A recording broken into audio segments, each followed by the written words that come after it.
It's been 2 weeks since this whole thing started. It all started with the tanker accident. It was all over the news. Everyone thought it was just another oil spill. There were plenty of volunteers, plenty of people wanting to help the poor defenseless animals, plenty of victims. Within hours of the tanker accident, it started happening. The animals had gone crazy. They were scratching and biting the cleanup volunteers. They said it was just an adverse effect to whatever was in the tanker. Rescue workers were still trying to get the crew off the ship.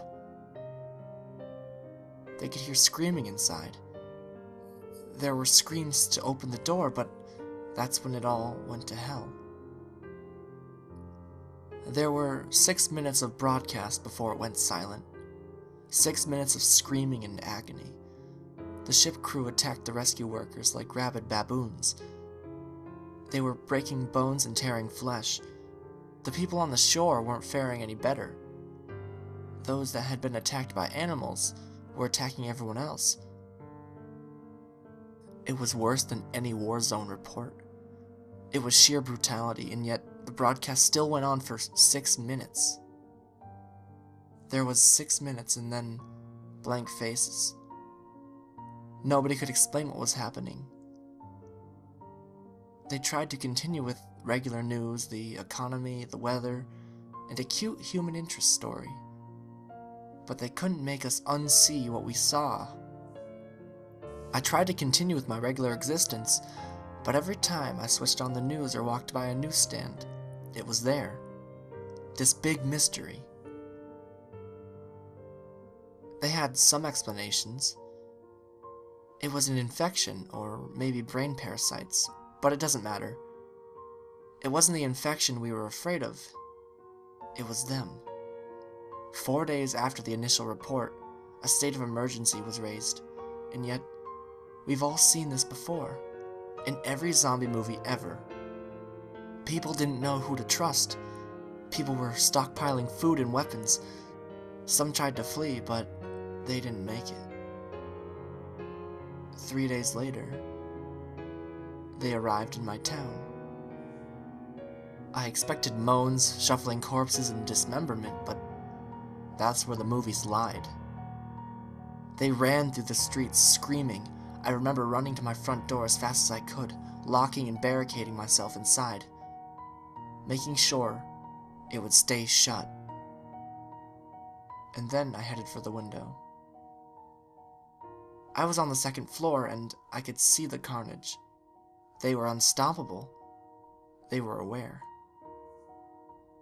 A group of them made their way through a building across the street. They jumped straight through plate glass windows. Even the shards slicing through them made no difference. They just kept coming. My barricade wasn't going to hold. I rushed around my flat, grabbing some supplies and jamming them into the most secure room I could think of. I went back for one last look across the street, and I wish I hadn't. In a second-story window, my face met one of theirs. They knew where I was. I quickly dashed into the room and locked the door. I don't have any kind of panic room or secure basement, so the safest place I could think of was my bathroom. There were no windows and only one door. It had a lock. I filled my sink and bathtub full of water so I could stay for a while. I sat there in the dark room, with those distant screams in my ears. I began to feel like I may have overreacted. It had been 2 hours and no sign of them. It actually got quieter. And I thought they had moved on. Maybe I could leave the room and get to the kitchen. I could grab some more food and wait it out. Then a crash came from my front door. There was the sound of someone running full force into the door and knocking the barrier down behind it. There were a couple more crashes before I knew they were inside. There were rapid footsteps moving around the flat, a couple of screams, and then a bang on the wall beside me. My eyes were open to their widest. even in the pitch-black darkness of the room. There was another bang and then another. They knew I was there, and they knew I was scared. This was the zombie nightmare I had been expecting from the start. I had nowhere to run. There was only so much time before they would break in. I sat with my back to the door, hoping my extra weight would make it harder for them to get in. Then it got worse. "Why don't you open the door?"